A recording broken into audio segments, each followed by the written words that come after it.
Hi guys, welcome back to In Case of Econ Struggles. Today I want to talk about some math review for your econ classes. Specifically, I want to talk about some algebra skills that I think might be useful for those econ classes. This is going to be part of sort of a judgment-free math review series, so if there are other types of math review you'd like to see, go ahead and put that in the comment section below. But the four skills that I want to talk about today, first I want to talk about solving systems of equations, so two equations, two unknowns. Then a couple rules about fractions, including how to simplify complex fractions, some rules about exponents and logs, and then some geometric areas of some common shapes that you might need to find the area of. So timestamps are below if you would like to jump around, but let's go ahead and get right into it. So the first skill I'm going to talk about is solving two equations with two unknowns, which is really important in economics. You can think about things like when you have a supply and demand equation or a supply and demand graph and you need to find where they intersect. You can think about doing utility maximization where you have a budget constraint and a difference curve. You got to find the point at which those two things are tangent. All of those things have two equations and two unknowns. You can also think about it as maybe you have two different conditions. So maybe you have a budget constraint and a time constraint, and you want to solve both of those simultaneously. How can you do that? Well, you can use algebra and systems of equations. So I'm going to teach you two different methods in this video. Method number one is I'm just going to review how you can set these two equations equal to each other and solve. And again, because this is judgment free, we're just going to go step by step here. So feel free to skip ahead if this makes sense, or feel free to pause the video, work this out on your own and see if you get the same answer that I do. So here we've got a supply and demand equation where I've got supply is 2 plus 10p. My demand equation is 28 minus 3p. And the goal is to find where these two things are equal, to find p star and q star. So what I'm going to do first is I'm going to get all the p's to my left-hand side. So I'm going to go ahead and add 3p to both of these sides. And when I do that, I get 2 plus 3p equals 28. Okay, well now I need to move the numbers to the right. So I'm going to subtract 2 from each side. I'm going to get 3p equals 26. And then I'm just going to divide both sides by 13. And when I divide both sides by 13, I'm going to get p equals 2.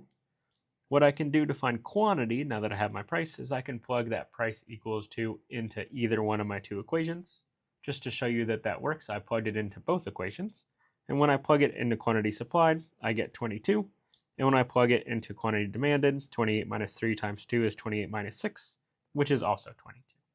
Okay, so this is just method one for solving a system of equations. A second method you can use to solve a system of linear equations is what I call substitute and solve. So here I've got two equations. I've got x1 plus x2 equals 2, and I've got 2x1 plus 4x2 equals 10.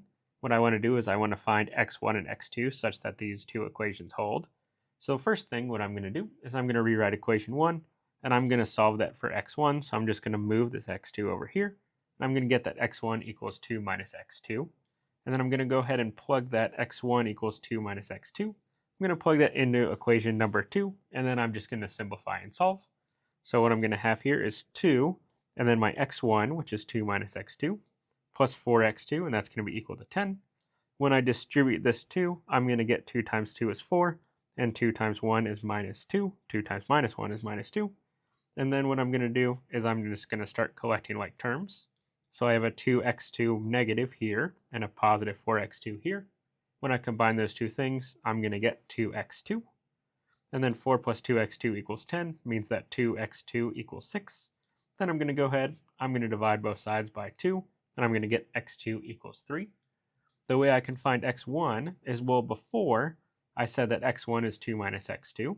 Now I know x2 is 3, which means if x1 is 2 minus x2, then that means that x1 is minus 1. The way I can check this is again by going back to both equations and plugging in my values for x2 and x1 and seeing that the equations hold. So number one, x1 plus x2 equals 2. Is negative 1 plus 3 equal to 2? Lo and behold, it is. Is 2x1 plus 4x2 equal to 10? Well, I've got 2 times minus 1 plus 4 times 3 is negative 2 plus 12 is also equal to 10. Now, math skill number 2 that we're going to talk about is fractions. Okay, the reason fractions come up in economics a lot is because we don't always have whole numbers. It's not always the answer. We oftentimes have different fractions that come up in the answer. And especially when we're working with the utility maximization problem, we're dealing with the marginal rate of substitution, which is inherently a fraction. We're setting basically the ratio of marginal utilities equal to the ratio of prices, which means we have the potential for a lot of fractions. So let's start by just going over very basically the different operations we can have on fractions. So of course we can add and subtract fractions. And if they have the same denominator, like a over b plus or minus c over b, we can just keep the denominator and just add or subtract the two things in the numerator. So for example, 1/4 plus 5/4 is just 6/4 or 3 over 2. 1/4 minus 5 over 4 is just negative 4 over 4, which we can simplify to negative 1. For multiplication, multiplication is pretty straightforward. All we're going to do is multiply the numerator together and multiply the denominator together. So a over b times c over d is just ac over b times d. Just as an example, if I have 1 over 4 and 4 over 12, I'm going to multiply the top to get 4, the two things in the numerator to get 4. The two numbers in the denominator multiplied together is 48, or 4 times 12. And I can go ahead and simplify this by dividing both sides by 4, and I'm going to get 1/12, or 1 over 12. With multiplication, we can have sort of an easy way to simplify things, where if I see the same number in the numerator and the denominator and I'm multiplying, I can just sort of cancel those out. So here what I've got is I've got a times c over b times d times b times e over a times f, which looks like this mess right here if we just do the straight up multiplication. But of course this a and this b appear both in the numerator and the denominator. So if I were to keep them, I would just be able to simplify them out. So I can just pretend they're not there and just do c times e over d times f. So just as a really simple example, here I've got 1/4 times 4 over 12, which we just saw. And so what I did before is I did it the long way to get 4 over 48 and then to get 1 over 12. The shortcut way is to see, well, I've got a 4 in the denominator here and a 4 in the numerator here, which means I can just pretend they're not there, pretend they're ones. I can just cancel them more formally. And so I'm going to get 1 over 12. So that was fraction multiplication. With fraction division, the way to think about it is you want to think about flip and multiply. So I've got a over b divided by c over d. So what I'm going to do is I'm going to take the c over d and I'm going to flip it to make it d over c, and I'm going to multiply. So this is a over b times d over c, just like we saw before in fraction multiplication, and I'm going to get ad over b times c. As an example, if I get 1/4 over 1/12, I'm going to take the 1 over 4, and then I'm going to flip 1/2, so this is going to be 2 over 1. Again, what I can do is I can see that this is a 2 and this is a 4, so I can cancel a 2 from each side. So like this is a 1, or divide by 2, this becomes a 1, this becomes a 2, and I'm just going to get 1/2. Okay, so fraction division, you're just thinking flip and multiply. One other thing that comes up very frequently in economics with fractions is complex fractions. So I just want to really quick go over how to simplify complex fractions. The way I like to simplify complex fractions is by using a common denominator. So let's say I've got this fraction 1 over 1 minus 1 over 1 plus r. What I'm going to do is I'm going to take this 1, and this 1 can just be written as 1 plus r over 1 plus r. And I do that because of the fact that I want to get a common denominator with this 1 plus r guy down here. I'm going to work on the denominator first and leave the 1 alone for now. And so I get 1 plus r minus 1 over 1 plus r minus 1 plus r. Using my fraction rules that we saw earlier, that's going to become r over 1 plus r. And then using my fraction division, I'm just going to flip that, or I'm going to flip and multiply. So I'm going to flip r over 1 plus r, and that's going to become 1 plus r over r. And of course, flipping 1 over 1 just stays as 1 over 1. And so that's how I'm going to get that this complex fraction satisfies to 1 plus r over r, or simplifies to 1 plus r over r. One thing in particular, as sort of an example for complex fractions, is that economists love to say what is 1 plus the inflation rate versus inflation. Okay, and why might that be the case? Well, that might be the case because if you think about inflation, inflation is just the change in price. So you can think about it as price tomorrow minus price today divided by price today. Well, if I use 1 plus pi instead of pi, well, this is now 1 plus what I just told you pi was. If I'm going to simplify this fraction, I'm going to change this 1 into pt over pt. And when I do that, and when I add pt over pt to what we said inflation was, well, now this is just pt plus 1 over pt. So 1 plus pi is actually easier mathematically, maybe to some people, than to keep it as inflation. And so that's why economists frequently use 1 plus pi instead of pi. Now we're going to go ahead and move on to exponent rules. And so with exponent rules, we're just going to start with multiplying and dividing exponents. When you think about multiply, if we're talking about the same base, you should think add, and if you see division, you should think subtract. What exactly do I mean by that? What I mean is you have a to the x power times a to the y power. You're just going to add x plus y. So this is going to be a to the x plus y. And again, for all of these, the base, the a's must be the same. So for example, if I've got 2 to the second times 2 to the first, I don't have to write the 1, but it's implicit, then that's going to be equal to 2 to the power of 2 plus 1, or 2 to the third, which is going to be 8. Just to prove that, if I've got 2 squared is 4, times 2 to the first is just 2, and 4 times 2 is indeed 8. On the other hand, if I'm dividing, if I've got a to the x power over a to the power of y, that's going to be a to the x minus y. And again, the order is going to matter here, right? This is not equal to a to the y minus x, so make sure you get the order correct. So as an example, if I've got 2 to the fourth over 2 squared, that's going to be 2 to the power of 4 minus 2, which is just 2 squared, which is just 4.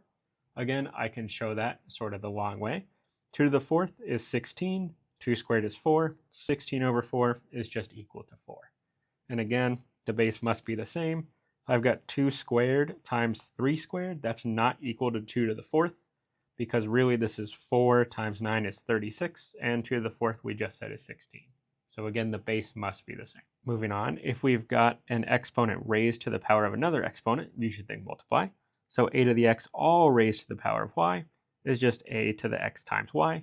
As an example, 2 squared quantity squared is just 2 to the fourth, which is 16, because that's 2 squared times 2 squared, which is equal to 16.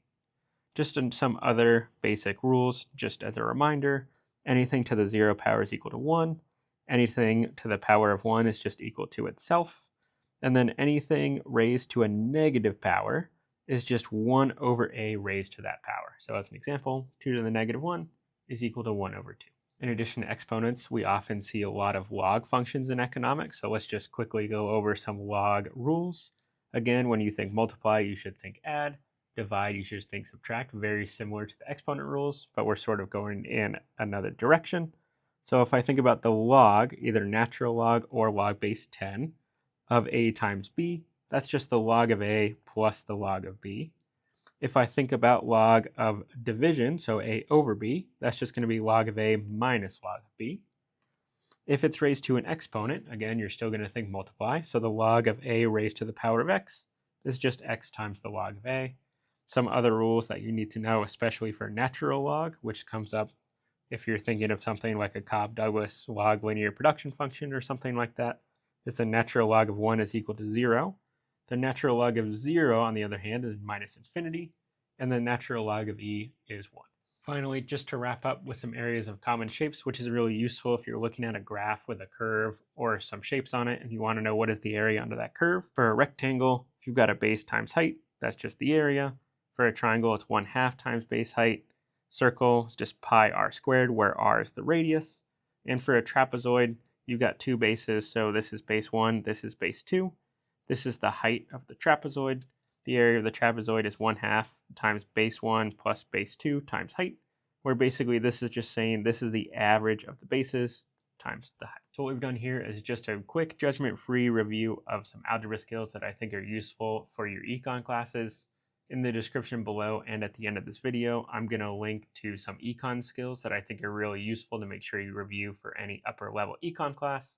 I've also got some videos on calc rules and things like that of econ struggles.